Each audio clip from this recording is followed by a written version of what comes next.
I had 31 years with Kellerman Haas when they decided I was done. Not 31 years of showing up and collecting a paycheck. 31 years of being the person they called at 2 in the morning when a regional hospital board threatened to pull out of a merger. 31 years of flying coach across the country while my CEO flew private, then sitting in rooms full of lawyers and executives and making sure the numbers I'd built held together under questioning. 31 years of knowing where everybody was buried and every deal we'd ever closed, because I was the one who dug most of the holes. My title was Senior Director of Regulatory Compliance and Transaction Structuring, which sounds like something you put on a name tag at a conference nobody wants to attend. But what it actually meant was this: if a deal touched federal funding, Medicare reimbursement structures, state-federal matching funds, CMS certification requirements, I was the reason it closed. I wasn't the face in the press release. I wasn't the one shaking hands at the ribbon cutting. I was the one who made sure the ribbon was legally attached to something that wouldn't collapse 6 months later. The deal I'm going to tell you about was called the Meridian Accord. That's what we called it internally. Publicly, it was just the Kellerman Haas acquisition of a struggling 7-hospital network in the Mid-Atlantic corridor. But underneath that was a federal supplemental funding arrangement, a CMS innovation grant paired with a Medicaid restructuring agreement that together totaled just over $2.4 billion over 8 years. It was the largest transaction our company had ever attempted. It was also, by a significant margin, the most structurally complicated thing I'd ever built. I started on the Meridian Accord 3 years before the day I'm talking about.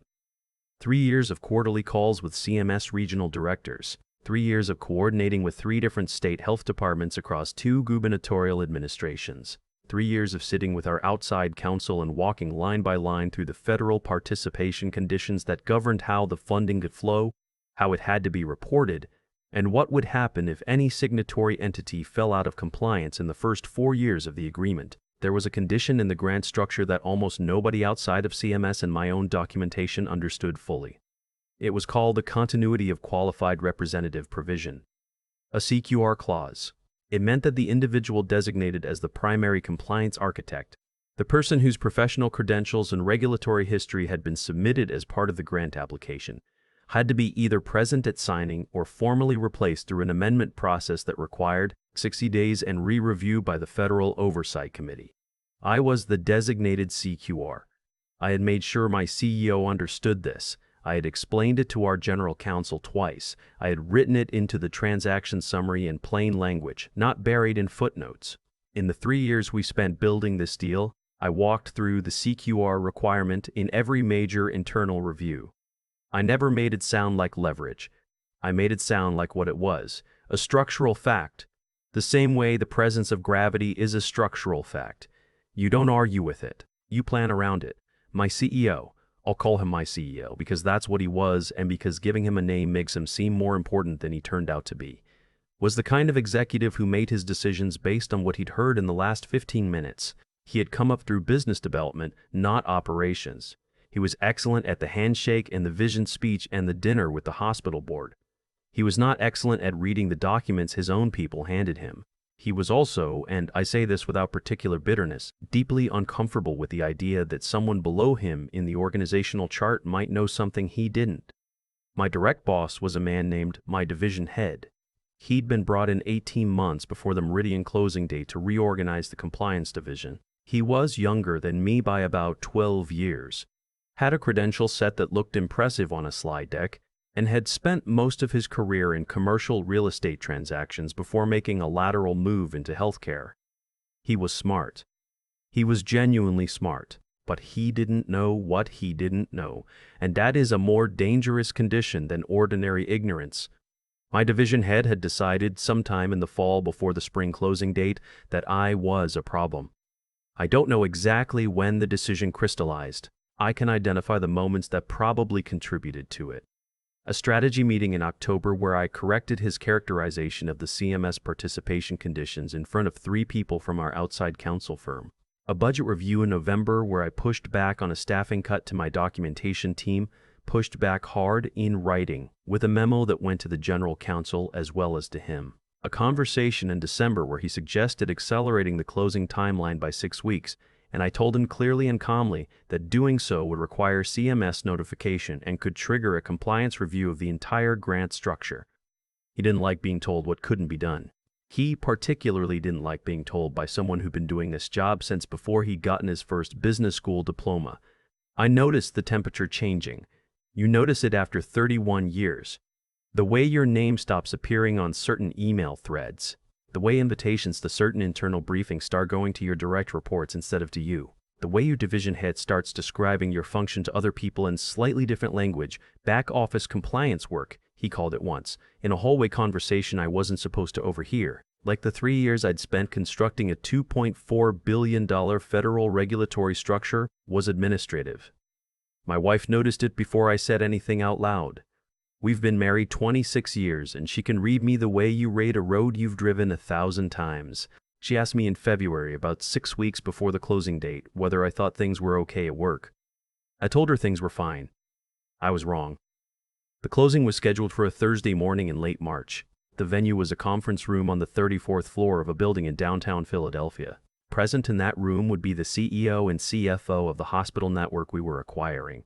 3 senior executives from our side, including my CEO, representatives from 2 state health departments, 2 attorneys from CMS's regional office, the federal liaison from the office of the HHS Secretary who had been assigned to oversee the grant disbursement, and 8 independent witnesses whose presence was required by the terms of the federal participation agreement. 17 people total, plus me. I arrived at 7:15 for a 9 o'clock closing.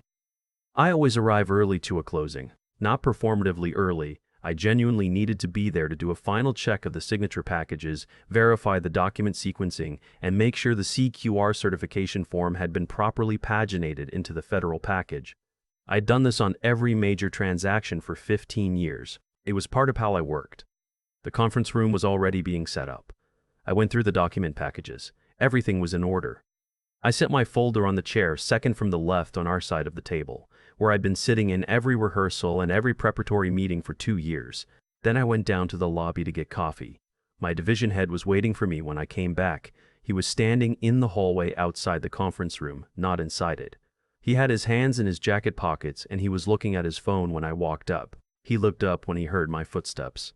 He said with a kind of studied casualness that I can still hear exactly, that he needed a minute with me before things got started.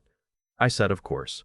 He told me that effective immediately, my employment with Kellerman Haas was being terminated.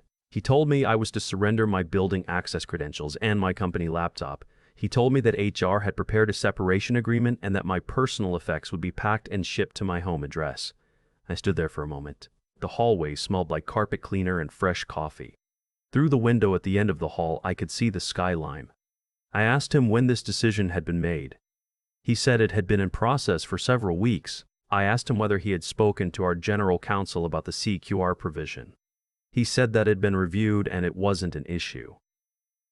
I want to pause here and tell you what I was feeling, because I think people assume in these moments you feel rage or humiliation or panic. What I felt was something quieter than that. I felt a very specific kind of clarity. The kind that comes when something you've been half expecting finally happens and there's no longer any ambiguity about where you stand. I handed him my key card. I kept the coffee. I want to be precise about what happened next because the sequence matters. I walked to the elevator. I pushed the button for the lobby. While I was waiting, my phone buzzed. It was a text from one of the CMS attorneys, a woman I'd worked with for 2 of the 3 years on this deal. She had seen me in the lobby earlier. She was texting to ask if I was all right, because she'd just been told by someone on our side that I would not be present for the closing in an official capacity. She wanted to know what that meant for the CQR certification. The elevator arrived. I stepped in. I texted back from the elevator and told her that my employment had been terminated approximately 8 minutes ago, that I was the designated CQR on the Federal Participation Agreement, and that to my knowledge, no amendment had been filed with the Oversight Committee. Her response came before the elevator reached the lobby. It said, "Then we have a problem." I want to tell you what happened in that conference room on the 34th floor, because I wasn't there to see it and I pieced it together afterward from 3 separate sources. What I understand is this. The CMS attorneys conferred for approximately 4 minutes after receiving the information about my termination. During those 4 minutes, my CEO apparently attempted to present an internal corporate designation document that he believed substituted my replacement colleague into the CQR role. The CMS attorneys reviewed it. They then informed the room that an internal corporate designation was not a valid mechanism for CQR replacement under the terms of the participation agreement. The only valid mechanism was the 60-day amendment process I had explained twice to the General Counsel and put in writing in the transaction summary. The HHS Federal Liaison asked whether Kellerman Haas had initiated that process. They had not. The HHS Federal Liaison then stated in front of my CEO, both state health department representatives, and all 8 independent witnesses that in the absence of a valid CQR or an approved CQR amendment, the federal participation conditions were not satisfied and the grant funding could not be dispersed under the current closing structure. The hospital network CEO asked for a 10-minute recess.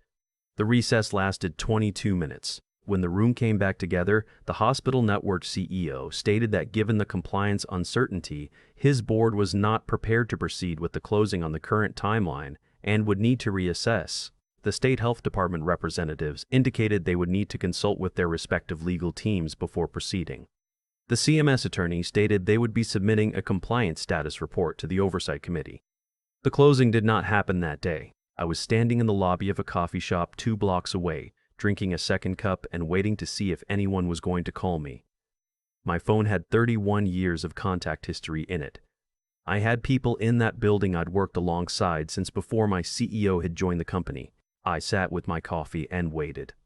The first call came from the CMS attorney. She was professional and precise. She told me that the Oversight Committee would be initiating a review and that given my status as the designated CQR, they would need to understand the current situation. She asked whether I would be available to speak with the federal liaison. I said yes. The second call came from the hospital network's CFO, a man I'd worked with directly on the financial modeling for the grant structure. He was not particularly professional or precise. He was upset, and he had the right to be. He told me that his organization had been planning this closing for 18 months, and he needed to understand what had happened. I told him what I knew. He asked whether the deal could still close. I told him that the deal I had built could close, but that it required my presence as the CQR unless the amendment process was completed. There was a pause. Then he asked whether that meant what he thought it meant. I told him it meant exactly what he thought it meant. I want to stop here and be honest about something. I did not engineer this situation. I did not leave any paperwork deliberately incomplete. I did not withhold information hoping this would happen. The CQR provision was in every document in plain language, and I had explained it in person multiple times. What happened was not my doing. It was the consequence of someone making a decision without reading what his own people had written. Over the next 3 weeks, 2 things happened simultaneously. Kellerman Haas's attorneys attempted to push through an emergency CQR amendment with the Federal Oversight Committee. The committee rejected the expedited request and placed the review on the standard 60-day track, and the hospital network's CEO began conversations with a restructuring consultant about alternative paths to the deal, paths that did not require Kellerman Haas's participation. I was included in some of those conversations, not as an employee of anyone, as an individual with recognized expertise in CMS grant structuring, and as the designated CQR of record on the Federal Participation Agreement, a designation that, as it turned out, did not automatically transfer when my employment ended. It remained attached to me as an individual until formally released. My attorney, and I had a very good attorney by this point, explained to me that my situation was unusual but not unprecedented. There were mechanisms within the federal participation framework for the grant to proceed with a compliant CQR even outside the original acquisition structure. Those mechanisms required renegotiating the deal structure, not just the compliance paperwork. That is a long and technical story that I will not walk through in detail. The short version is that over the following 4 months, the federal participation agreement was restructured around an independent compliance entity rather than a corporate acquirer. The hospital network retained its independence with a revised operational partnership. The grant funding, all $2.4 billion of it, was approved under the amended structure. My name is on the federal compliance documentation as the CQR of record. I was not an employee of Kellerman Haas when any of that happened. I was a consultant retained by the independent compliance entity that replaced them in the deal structure. My billing rate as a consultant was considerably higher than my salary had been. I found out 3 months after the failed closing that my division head had told my CEO that the CQR provision was boilerplate language that could be handled with internal paperwork. He had not asked our general counsel. He had not asked the CMS attorneys. He had apparently decided this on his own after a 30-minute review of a document I'd spent 3 years constructing. There's a particular kind of loneliness that comes with knowing your work is important and watching the people above you treat it as decorative. I spent a lot of years in that loneliness. Meetings where my input was summarized by someone else and attributed to the room generally. Conference calls where I prepared the technical answers and my CEO delivered them as his own observations. Reporting structures that kept me close enough to the critical work to make sure it was done right and far enough from the title and the credit to stay invisible. My wife used to ask me sometimes why I didn't push harder for recognition. She didn't ask it critically. She asked it the way you ask someone you love about something you genuinely don't understand. I used to say that the work was what mattered, that I knew what I'd built, and that was enough.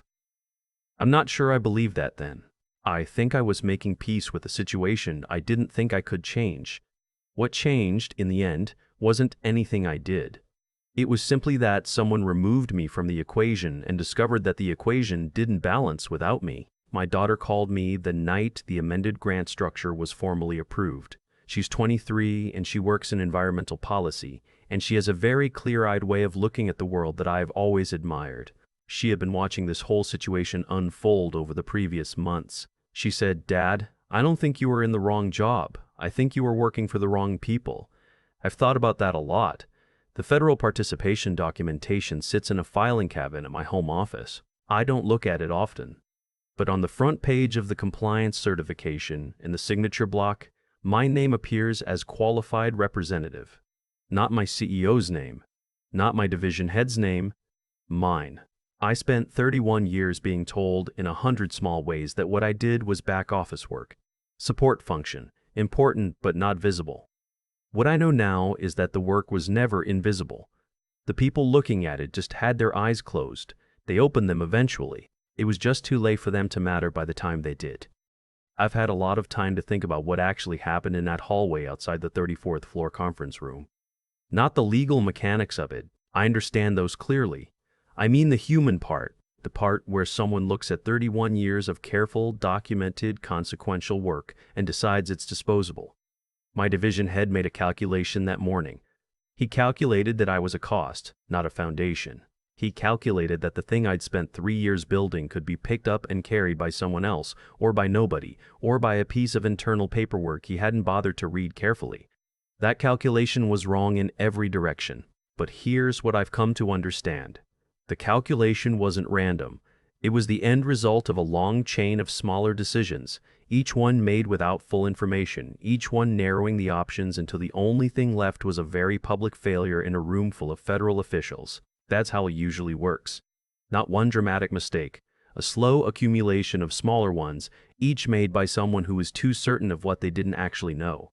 I spent a long time in my career making myself useful and making myself quiet. I told myself that was professionalism, that the work spoke for itself. And in a narrow sense, it did. Eventually. But what I didn't account for was that work doesn't speak unless someone in the room is listening. And the people above me had stopped listening long before that Thursday morning. They'd stopped because listening required them to acknowledge that someone below them on the organizational chart understood something they didn't. That's a hard thing for certain kinds of people to sit with.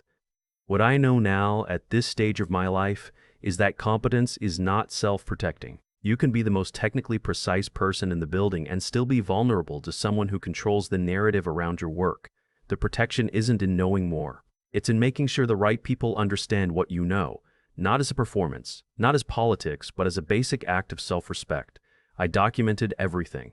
I explained the CQR provision in plain language every time I had the opportunity. I was not passive, but I also did not push hard enough to make certain the people with decision-making power genuinely grasped what was at stake. That's on me, and I can say that clearly without excusing what my division head did. My daughter said I was working for the wrong people. She was right, but I'd add something to that. I was also protecting the wrong thing. I was protecting my professionalism, my reputation for not making waves, my identity as someone who did the work without needing credit. What I should have been protecting was the deal itself, loudly, clearly, with whoever needed to hear it, because the deal was real. The $2.4 billion was real. The 7 hospitals and the people who depended on them were real.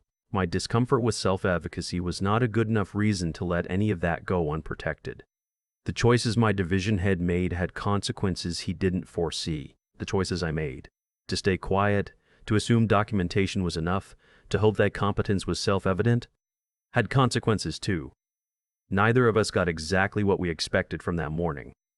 He got a career-defining failure. I got a consulting engagement that paid better than my salary and put my name on federal documentation that will outlast us both. I'm not interested in celebrating that. What I'm interested in is what it took to get there. 31 years of learning one thing at a time, building something real out of patience and precision and a willingness to care about work that nobody else was watching closely. That's not a strategy, that's just a life. And it turned out to be enough.